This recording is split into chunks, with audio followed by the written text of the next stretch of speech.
Hello, my friends, and welcome back. Thank you very much for being with me again today.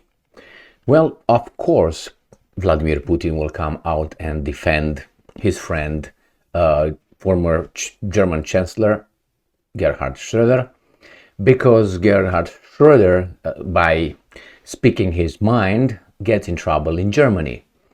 Because, telling the truth, or at least expressing your assessment, or really revealing facts, could be dangerous for some, and they try to shut you up. The same thing is in the United States of America, and they think they are virtuous by doing that. So remember, people who want to shut people up, or others, they think they are really virtuous by doing that. The idiots don't understand that by shutting us up, they could be next, and they could be shut up under the same rules they try to implement.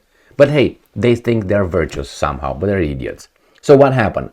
Putin had a little interview with a Russian media outlet, and he spoke in German for Germans and warned them that the fact that they reject, some of them criticize and attack Schröder's ability and willingness to try to negotiate and discuss the issue in Ukraine, which sometimes runs against the mainstream narrative, is bad. And he said, well, you have two choices, according to Putin.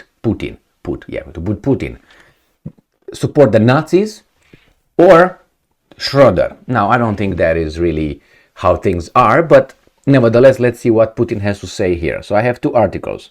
One from Sputnik, right there, and says Putin speaks their language to make sure they hear me in Germany, and he's going to speak German.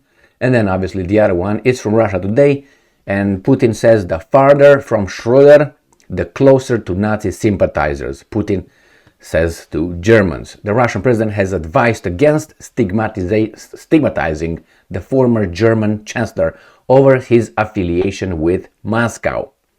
So it says in an interview released on Sunday by Russian journalist Pavel Zarubin.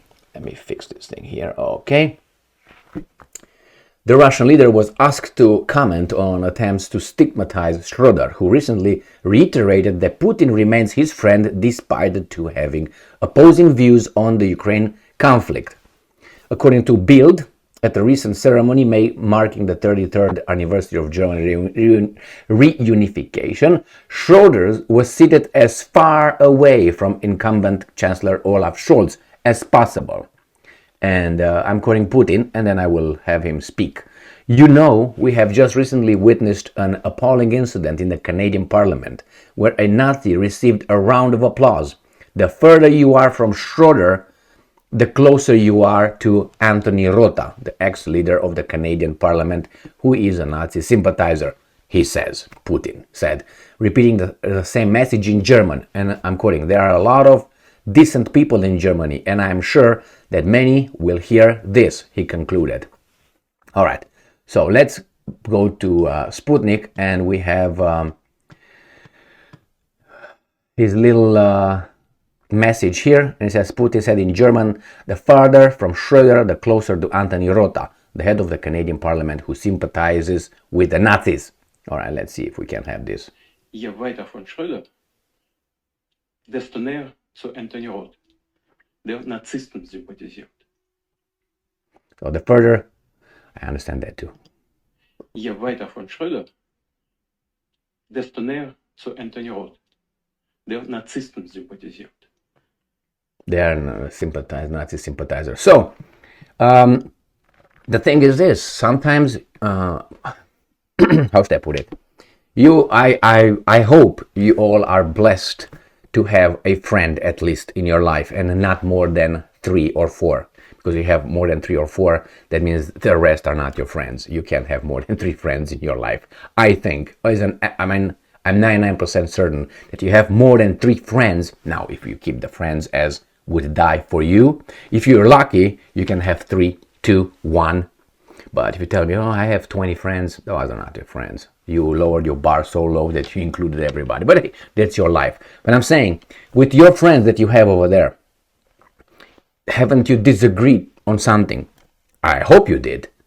And maybe, you had some heated conversations. I hope you did.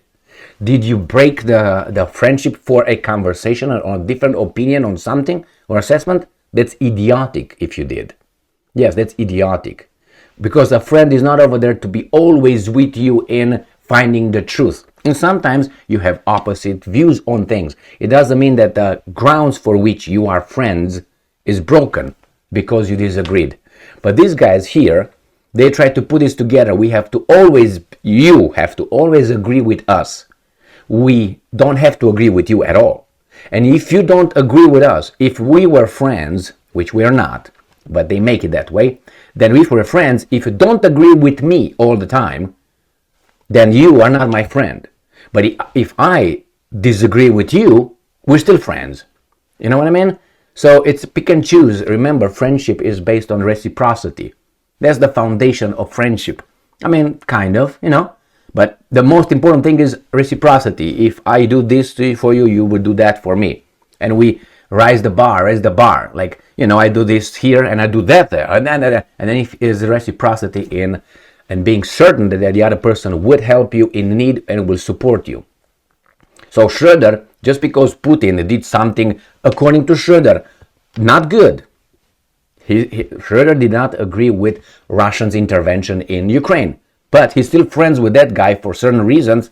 You can say, well, it's not like that. You see, Putin commits war crimes in Ukraine, and therefore, you're friend with a war crime. Well, a lot of people are friends with Bill Clinton. Let's put it this way.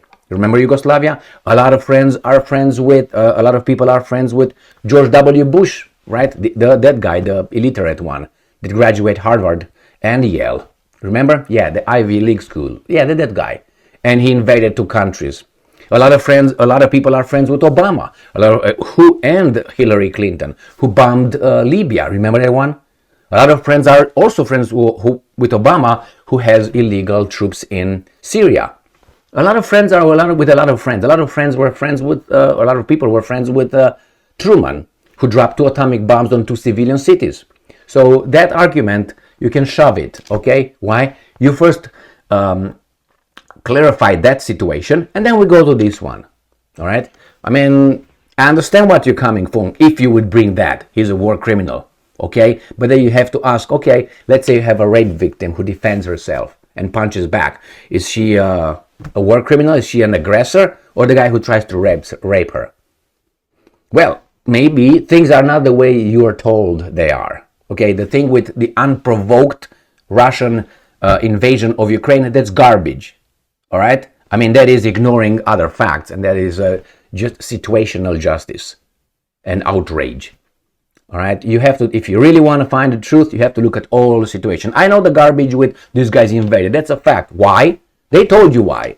Is that a fact what happened over there? Is it a fact that the Russian population in Ukraine was killed by the people in Kiev? Is it true? Is it true that in Kiev in 2014, a bloody coup, not only in Kiev, in Odessa as well, check that out, in Ukraine was organized and a legitimate government, democratically elected government, was toppled through a bloody coup by some people who were supported by outside foreign agencies. Do you know that? All right, so then let's go back, and you're going to find out that all that hits to these guys. But anyway, my friends, here is Putin talking about his friend, or at least, someone who I think should have the right to speak. And he's stigmatized, put to the side. No, I don't expect them to be put one next to one another, but why not? You see a lot of, when they have here in the United States of America, the 4 presidents or the 5 presidents alive got together, blah, blah, blah, blah, blah. It's a fantastic ceremony. But here, no, they keep him away. So, all right, just put it in the context. And who did they put together? They put Jimmy Carter, who's still alive. They put Bill Clinton, who bombarded illegally. That's a war crime. Another country, that is Yugoslavia. But he is together with Jimmy Carter, right? And then you have Bush. Now he's gone. Now the other Bush, right? Who invaded other countries illegally, right? I mean legally, on a wrong pretext, not a mistake, a lie, right? Then you got Obama with Libya. Then you got Trump. He didn't start any wars. Oh my God, how is that possible? And now you can get this garbage that we have right now. They started 2 or 3 or 4 or 5 wars. So among these guys, you put them all together, and you got at least 3 at least 3, I would say 4, who really, did worse thing than Schroeder saying certain things. Schroeder did not do. Schroeder said, well, you can say, well, Schroeder, maybe Schroeder was involved in certain things that you say. Well, let's look at them. I'm all for it. I'm not defending Schroeder. I'm defending the fact that these guys are just stigmatizing you because you don't go along with a narrative, with a plan. Which, in this world that pretends to be fair, and because that, life is not fair, the world is not fair. I mean, we're fed this garbage since we're kids. Why? So we become obedient followers of the rules and all that. So they have easier job over there to do what they do best, which is suck dry our energy and money and lives and everything else. So, yeah, they teach you like that. So you go in life and be like that, but they over there do start wars and do all kind of hanky-panky. And they cover for one another. Good job. So, thank you very much for being with me again today. Stay strong, stay smart, look for the truth, and be just.